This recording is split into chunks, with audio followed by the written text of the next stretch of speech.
ನಮಸ್ತೆ ವೀಕ್ಷಕರೇ, PR ಅಕಾಡೆಮಿಗೆ ಸ್ವಾಗತ. ನೀವೇನಾದ್ರೂ ಸರ್ಕಾರಿ ಹುದ್ದೆಯನ್ನ ಹುಡುಕ್ತಾ ಇದ್ದೀರಾ? ತಿಂಗಳಿಗೆ 2,80,000 ರೂಪಾಯಿಗಳ ತನಕ ಸ್ಯಾಲರಿ ಸಿಗುವಂತಹ ಜಾಬ್ ಇದಾಗಿದೆ. ನೀವು 10th ಪಾಸ್ ಆಗಿದ್ರು ಓಕೆ, 12th ಆಗಿದ್ರು okay, ITI, diploma, degree, PhD ಏನೇ ಆಗಿದ್ರು ಎಲ್ಲ ವಿದ್ಯಾರ್ಹತೆಗಳಿಗೂ ಸರ್ಕಾರಿ ಹುದ್ದೆ ಕಾಯ್ತಾ ಇದೆ. ಇದು ಎಲ್ಲ ಹುದ್ದೆಗಳ ಬಗ್ಗೆ ನಿಮಗೆ ಸಂಪೂರ್ಣ ಮಾಹಿತಿ ತಿಳಿಸ್ಕೊಡ್ತೀನಿ. ವಿಡಿಯೋನ ಕೊನೆ ತನಕ ನೋಡಿ.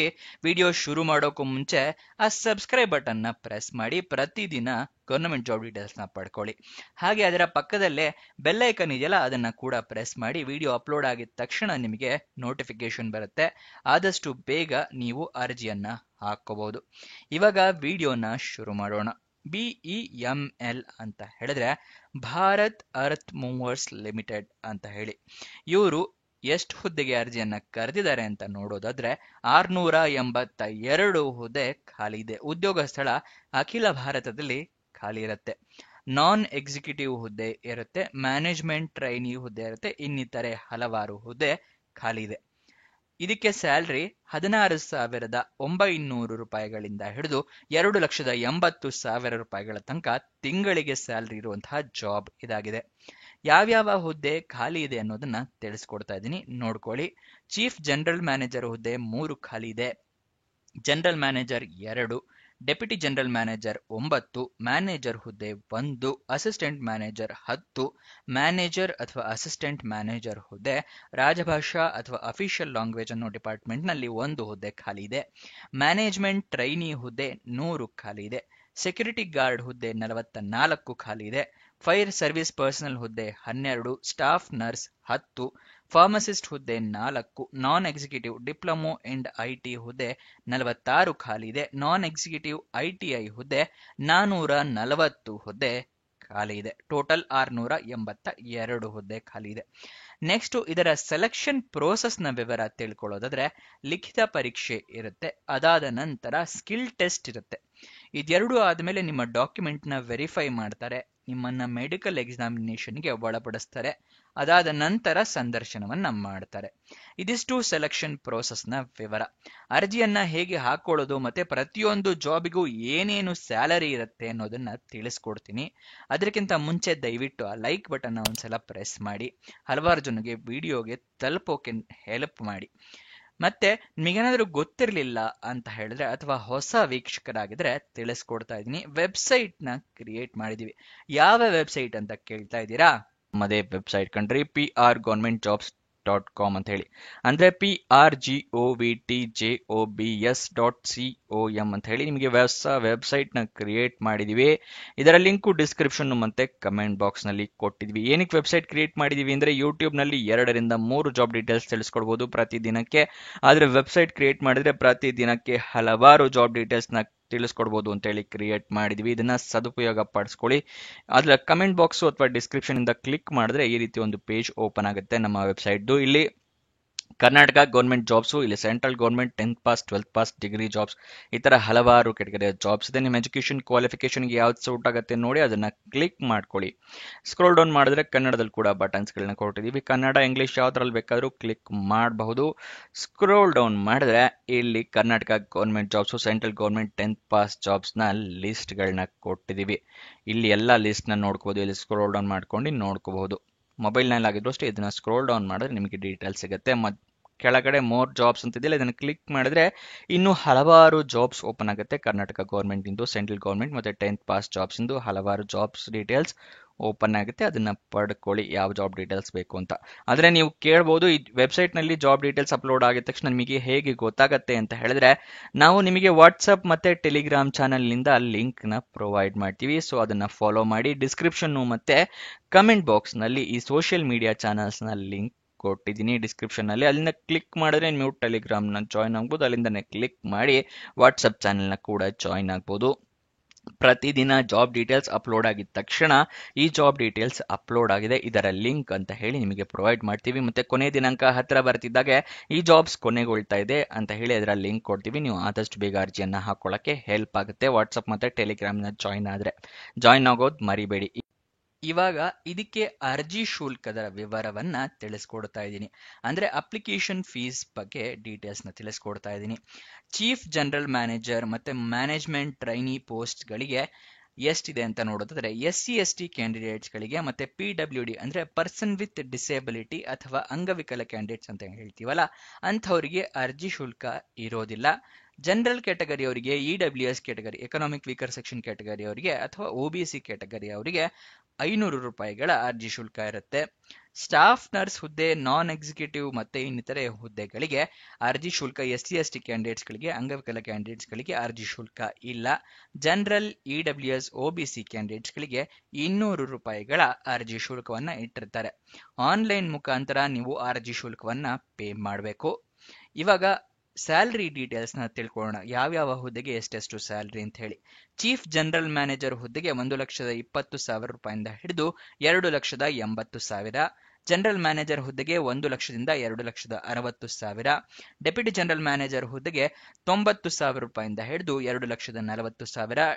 ಮ್ಯಾನೇಜರ್ ಹುದ್ದೆಗೆ 60,000 ರೂಪಾಯಿಂದ ಹಿಡಿದು 1,80,000. ಅಸಿಸ್ಟೆಂಟ್ ಮ್ಯಾನೇಜರ್ ಹುದ್ದೆಗೆ ಮತ್ತೆ ಮ್ಯಾನೇಜರ್, ಅಸಿಸ್ಟೆಂಟ್ ಮ್ಯಾನೇಜರ್ ಎರಡಿದೆಯಲ್ಲ ರಾಜಭಾಷಾ, ಆ ಹುದ್ದೆಗೆ, ಈ ಎರಡು ಹುದ್ದೆಗೂ ಕೂಡ 50,000 ರೂಪಾಯಿಂದ ಹಿಡಿದು ಬೇರೆ ಬೇರೆ ಇದೆ. ಅಸಿಸ್ಟೆಂಟ್ ಮ್ಯಾನೇಜರ್ ಹುದ್ದೆಗೆ 50ರಿಂದ 1,60,000 ರೂಪಾಯಿ.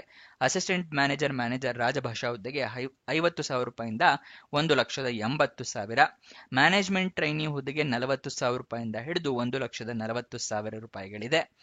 ಸೆಕ್ಯೂರಿಟಿ ಗಾರ್ಡ್ ಮತ್ತೆ ಫೈರ್ ಸರ್ವಿಸ್ ಪರ್ಸನಲ್ ಹುದ್ದೆಗೆ 20,000 ರೂಪಾಯಿಂದ ಹಿಡಿದು 23,500 ರೂಪಾಯಿ. ಸ್ಟಾಫ್ ನರ್ಸ್ ಹುದ್ದೆಗೆ 18,780 ರೂಪಾಯಿಂದ ಹಿಡಿದು 67,390 ರೂಪಾಯಿ. ಫಾರ್ಮಸಿಸ್ಟ್ ಹುದ್ದೆಗೆ 16,900 ರೂಪಾಯಿಂದ ಹಿಡಿದು 60,650 ರೂಪಾಯಿ. ನಾನ್ ಎಕ್ಸಿಕ್ಯೂಟಿವ್ ಡಿಪ್ಲೊಮೊ ಅಂಡ್ IT ಹುದ್ದೆಗೆ 27,000 ರೂಪಾಯಿಂದ ಹಿಡಿದು 32,500 ರೂಪಾಯಿ. ನಾನ್ ಎಕ್ಸಿಕ್ಯೂಟಿವ್ ITI ಹುದ್ದೆಗೆ 16,900 ರೂಪಾಯಿ ಅರ್ಜಿ ಶುಲ್ಕ, ಸ್ಯಾಲ್ರಿ ಇರುತ್ತೆ. ಅರ್ಜಿ ಶುಲ್ಕ ಅಲ್ಲ, ಕ್ಷಮಿಸಿ, ಸ್ಯಾಲ್ರಿ ಇದಾಗಿರುತ್ತೆ. ನೆಕ್ಸ್ಟ್ ಅಪ್ಲಿಕೇಶನ್ ಡೇಟ್ ನ ತಿಳಿಸ್ಕೊಡ್ತಾ ಇದ್ದೀನಿ. ಅಪ್ಲಿಕೇಶನ್ ಓಪನ್ ಆಗಿದ್ದ ದಿನಾಂಕ 25 ಆಗಸ್ಟ್ಗೆ ಓಪನ್ ಆಗಿದೆ. ಎಲ್ಲಾ ಹುದ್ದೆಗಳಿಗೂ 12 ಸೆಪ್ಟೆಂಬರ್ ಕೊನೆ ದಿನಾಂಕ ಆಗಿರುತ್ತೆ. ನಾನ್ ಎಕ್ಸಿಕ್ಯೂಟಿವ್ ITI ಹುದ್ದೆಗೆ ಮಾತ್ರ 5 ಸೆಪ್ಟೆಂಬರ್ ಕೊನೆ ದಿನಾಂಕ ಆಗಿರುತ್ತೆ.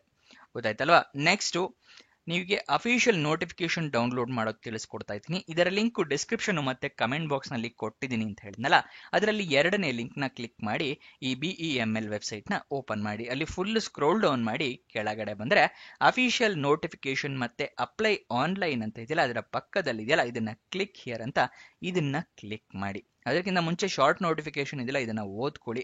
ಇದನ್ನ ಕ್ಲಿಕ್ ಮಾಡಿದ್ರೆ ಶಾರ್ಟ್ ನೋಟಿಫಿಕೇಶನ್ ಓಪನ್ ಆಗುತ್ತೆ. ಯಾವ್ಯಾವ ಹುದ್ದೆ ಎಷ್ಟೆಷ್ಟು ಖಾಲಿ ಇದೆ ಅನ್ನೋದ್ರ ವಿವರ ಎಲ್ಲ ತಿಳ್ಕೋಬಹುದು. ಅದಾದ ನಂತರ ನೀವು ಅಫಿಷಿಯಲ್ ನೋಟಿಫಿಕೇಶನ್ ಸಂಪೂರ್ಣ ವಿವರ ಇದೆಯಲ್ಲ, ಇದನ್ನ ಕ್ಲಿಕ್ ಮಾಡಿ. ಇಲ್ಲಿ ಈ ತರ ಹಲವಾರು ಜಾಬ್ಗಳ ಬಗ್ಗೆ ಇಲ್ಲಿ ಡೀಟೇಲ್ಸ್ ಇದೆ. ಯಾವ್ಯಾವ ಜಾಬಿಗೆ ಅಪ್ಲೈ ಮಾಡಬೇಕು ಅಂತಿದ್ದೀರಲ್ಲ ಅದನ್ನ ಕ್ಲಿಕ್ ಮಾಡಿ. ಇಲ್ಲಿ ಅಪ್ಲೈ ನಾವ್ ಅಂತ ಇದೆಯಲ್ಲ, ಅದನ್ನ ಕ್ಲಿಕ್ ಮಾಡಿ. ಇಲ್ಲಿ ಡೀಟೇಲ್ಸ್ ಓಪನ್ ಆಗುತ್ತೆ. ಈ ರೀತಿ ಓಪನ್ ಆಗುತ್ತೆ. ಇಲ್ಲಿ PDF ನೀವು ನೋಡ್ಕೊಬೇಕು ಅಂತ ಹೇಳಿದ್ರೆ ಇದನ್ನ PDF ಕ್ಲಿಕ್ ಮಾಡಿ. ಇಲ್ಲಿ ಅಫಿಷಿಯಲ್ ನೋಟಿಫಿಕೇಶನ್ ಓಪನ್ ಆಗುತ್ತೆ. ಏನೇನು ಹುದ್ದೆಗೆ ಏನೇನು ಡೀಟೇಲ್ಸ್ ಅಂತ ಎಲ್ಲ, ಎಲಿಜಿಬಿಲಿಟಿ ಕ್ರೈಟೀರಿಯಾ ಎಲ್ಲ ತಿಳ್ಕೋಬಹುದು ನೀವು. ಇದನ್ನೆಲ್ಲ ತಿಳ್ಕೊಂಡ ನಂತರನೇ ಅರ್ಜಿಯನ್ನ ಹಾಕೊಳ್ಳಿ. ಓಕೆನಾ? ಇಲ್ಲಿ ಎಲ್ಲ ಇನ್ಸ್ಟ್ರಕ್ಷನ್ ಎಲ್ಲ ಇದೆ, ಹೇಗೆ ಅರ್ಜಿಯನ್ನ ಹಾಕೋಬೇಕು ಅಂತ ಇದೆ. ಇಲ್ಲಿ ಏನೇನ್ ಡಾಕ್ಯುಮೆಂಟ್ಸ್ ಬೇಕು ಅಂತ ಎಲ್ಲ ಡಾಕ್ಯುಮೆಂಟ್ಸ್ ನ ಕೂಡ ಕೊಟ್ಟಿದ್ದಾರೆ, ಏನೇನು ರೆಡಿ ಮಾಡಿ ಇಟ್ಕೋಬೇಕು ಅಂತ. ನೆಕ್ಸ್ಟ್ ನೀವೇನಾದ್ರು ಮುಂಚೆ ರಿಜಿಸ್ಟರ್ ಆಗಿದ್ರೆ ರಿಜಿಸ್ಟ್ರೇಷನ್ ನಂಬರು, ಪಾಸ್ವರ್ಡ್ ಕೊಟ್ಟು ಲಾಗಿನ್ ಆಗಿ. ನ್ಯೂ ರಿಜಿಸ್ಟ್ರೇಷನ್ ಆಗಿದ್ರೆ ಇದು ನ್ಯೂ ರಿಜಿಸ್ಟ್ರೇಷನ್ ಅಂತ ಇದೆಯಲ್ಲ, ಇದನ್ನ ಕ್ಲಿಕ್ ಮಾಡಿ. ಅದನ್ನ ಕ್ಲಿಕ್ ಮಾಡಿದಾಗ ನಿಮಗೆ ಈ ರೀತಿ ಒಂದು ವೆಬ್ಸೈಟ್ ಓಪನ್ ಆಗುತ್ತೆ ನ್ಯೂ ರಿಜಿಸ್ಟ್ರೇಷನ್ಗೆ. ಇಲ್ಲಿ ನಿಮ್ಮ first name, middle name, application last name, ಇಲ್ಲಿ ನಿಮ್ಮ full name, mobile number, email ID, ನಿಮ್ಮ ಸಿಟಿಸನ್ಶಿಪ್ಪು, ಇಂಡಿಯನ್ ಸಿಟಿಸನ್ ಅಲ್ವಾ ಅಥವಾ ಡೇಟ್ ಆಫ್ ಬರ್ತು, ಮತ್ತೆ ಯಾವ ಹುದ್ದೆಗೆ ಅರ್ಜಿಯನ್ನ ಹಾಕ್ತಾ ಇದ್ದೀರಾ, ಇದೆಲ್ಲದರ ಬಗ್ಗೆ ಇಲ್ಲಿ ವಿವರನ ಕ್ಲಿಕ್ ಮಾಡಿ. ಇಲ್ಲಿ ಟಿಕ್ ಮಾರ್ಕ್ ಇದೆಯಲ್ಲ, ಟಿಕ್ ಮಾರ್ಕ್ ಮಾಡಿ. ಈ ಕ್ಯಾಪ್ಚಾ ಇದೆಯಲ್ಲ, ಇದು ಎಂಟರ್ ಮಾಡಿ ರಿಜಿಸ್ಟರ್ ನಾವು ಕೊಡಿ. ರಿಜಿಸ್ಟರ್ ಆಗುತ್ತೆ. ಅದಾದ ನಂತರ ಇಲ್ಲಿ ಲಾಗಿನ್ ಇದೆಯಲ್ಲ, ಇದನ್ನ ಕ್ಲಿಕ್ ಮಾಡಿ. ಗೊತ್ತಾಯ್ತಲ್ವಾ?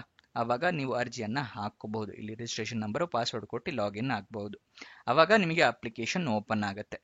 ಗೊತ್ತಾಯ್ತಲ್ವಾ ಹೇಗೆ ಅರ್ಜಿಯನ್ನ ಹಾಕೋಬೇಕು ಅಂತ ಹೇಳಿ. ಅಫಿಷಿಯಲ್ ವೆಬ್ಸೈಟ್ ನ ಅಡ್ರೆಸ್ ನೋಡೋದಾದ್ರೆ BEMLindia.in, ಇದು ಅಫಿಷಿಯಲ್ ವೆಬ್ಸೈಟ್ ನ ಅಡ್ರೆಸ್ ಆಗಿರುತ್ತೆ. ಇದಕ್ಕೆ ವಯೋಮಿತಿಯ ಡೀಟೇಲ್ಸ್ ನ ತಿಳಿಸ್ಕೊಡ್ತೀನಿ. ಚೀಫ್ ಜನರಲ್ ಮ್ಯಾನೇಜರ್ ಹುದ್ದೆಗೆ ಮ್ಯಾಕ್ಸಿಮಮ್ 51 ವರ್ಷ, ಜನರಲ್ ಮ್ಯಾನೇಜರ್ ಹುದ್ದೆಗೆ 48 ವರ್ಷ. ಇದು ಮ್ಯಾಕ್ಸಿಮಮ್ ಏಜ್ ಲಿಮಿಟ್ ನ ಹೇಳ್ತಾ ಇದ್ದೀನಿ, ಮಿನಿಮಮ್ ಅಲ್ಲ, ನೆನ್ಪಿಟ್ಕೊಳ್ಳಿ. ಡೆಪ್ಯೂಟಿ ಜನರಲ್ ಮ್ಯಾನೇಜರ್ ಹುದ್ದೆಗೆ 45, ಮ್ಯಾನೇಜರ್ ಹುದ್ದೆಗೆ 34, ಅಸಿಸ್ಟೆಂಟ್ ಮ್ಯಾನೇಜರ್ ಹುದ್ದೆಗೆ 30, ಮ್ಯಾನೇಜರ್ ಅಸಿಸ್ಟೆಂಟ್ ಮ್ಯಾನೇಜರ್ ರಾಜಭಾಷಾ ಹುದ್ದೆಗೆ 34, ಮ್ಯಾನೇಜ್ಮೆಂಟ್ ಟ್ರೈನಿ ಹುದ್ದೆಗೆ 29, security guard personnel fire service personnel ಹುದ್ದೆಗೆ 29, ಸ್ಟಾಫ್ ನರ್ಸ್ ಹುದ್ದೆಗೆ 30, ಫಾರ್ಮಸಿಸ್ಟ್ ಹುದ್ದೆ, non executive diploma and IT ಮತ್ತೆ ನಾನ್ ಎಕ್ಸಿಕ್ಯೂಟಿವ್ ಐಟಿಐ ಇದಿಷ್ಟು ಹುದ್ದೆಗೂ ಕೂಡ 29 ವರ್ಷ ವಯೋಮಿತಿ ಮ್ಯಾಕ್ಸಿಮಮ್, ಗರಿಷ್ಠ ವಯೋಮಿತಿ. ವಯೋಮಿತಿಯ ಸಡಿಲಿಕೆಯನ್ನ ಕೂಡ ಕೊಟ್ಟಿದ್ದಾರೆ. SC/ST ಕ್ಯಾಂಡಿಡೇಟ್ಸ್ಗಳಿಗೆ 5 ವರ್ಷದ ಸಡಿಲಿಕೆ ಕೊಟ್ಟಿದ್ದಾರೆ. OBC ಕ್ಯಾಂಡಿಡೇಟ್ಸ್ಗಳಿಗೆ 3 ವರ್ಷದ ಸಡಿಲಿಕೆ ಕೊಟ್ಟಿದ್ದಾರೆ.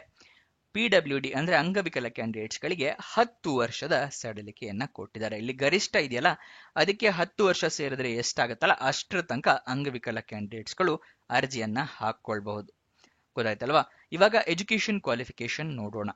ಚೀಫ್ ಜನರಲ್ ಮ್ಯಾನೇಜರ್ ಹುದ್ದೆಗೆ LLB, BE, BTech, MA, MBA post graduation ಆಗಿರಬೇಕು. ಜನರಲ್ ಮ್ಯಾನೇಜರ್ ಹುದ್ದೆಗೆ CA, CMA, MBA ಆಗಿರಬೇಕು. ಡೆಪ್ಯೂಟಿ ಜನರಲ್ ಮ್ಯಾನೇಜರ್ ಹುದ್ದೆಗೆ BE ಅಥವಾ BTech ಆಗಿರಬೇಕು. ಮ್ಯಾನೇಜರ್ ಹುದ್ದೆಗೆ ಕೂಡ BE ಅಥವಾ BTech ಆಗಿರಬೇಕು. ಅಸಿಸ್ಟೆಂಟ್ ಮ್ಯಾನೇಜರ್ ಹುದ್ದೆಗೆ BE, BTech ಅಥವಾ ಪೋಸ್ಟ್ ಗ್ರಾಜ್ಯುಯೇಷನ್ ಆಗಿರಬೇಕು. ಮ್ಯಾನೇಜರ್ ಅಸಿಸ್ಟೆಂಟ್ ಮ್ಯಾನೇಜರ್ ರಾಜಭಾಷಾ ಹುದ್ದೆಗೆ ಮಾಸ್ಟರ್ ಡಿಗ್ರಿ ಅಥವಾ PhD ಆಗಿರಬೇಕು. ಮ್ಯಾನೇಜ್ಮೆಂಟ್ ಟ್ರೈನಿ ಹುದ್ದೆಗೆ BE ಅಥವಾ BTech ಆಗಿರಬೇಕು.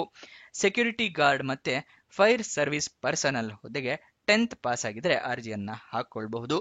ಸ್ಟಾಫ್ ನರ್ಸ್ ಹುದ್ದೆಗೆ 10th ಡಿಪ್ಲೊಮೊ BSc ಆಗಿರಬೇಕು. ಫಾರ್ಮಸಿಸ್ಟ್ ಹುದ್ದೆಗೆ 12th ಮತ್ತೆ ಡಿಪ್ಲೊಮೊ ಆಗಿರ್ಬೇಕಾಗುತ್ತೆ. Non executive diploma and IT ಹುದ್ದೆಗೆ ITI ಮತ್ತೆ ಡಿಪ್ಲೊಮೊ ಆಗಿರ್ಬೇಕಾಗತ್ತೆ. ನಾನ್ ಎಕ್ಸಿಕ್ಯೂಟಿವ್ ITI ಹುದ್ದೆಗೆ ITI ನ ಕಂಪ್ಲೀಟ್ ಮಾಡಿರೋರು ಅರ್ಜಿಯನ್ನ ಹಾಕೊಳ್ಬಹುದು.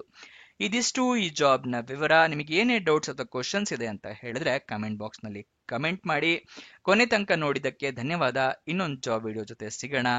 ಬಾಯ್ ಬಾಯ್.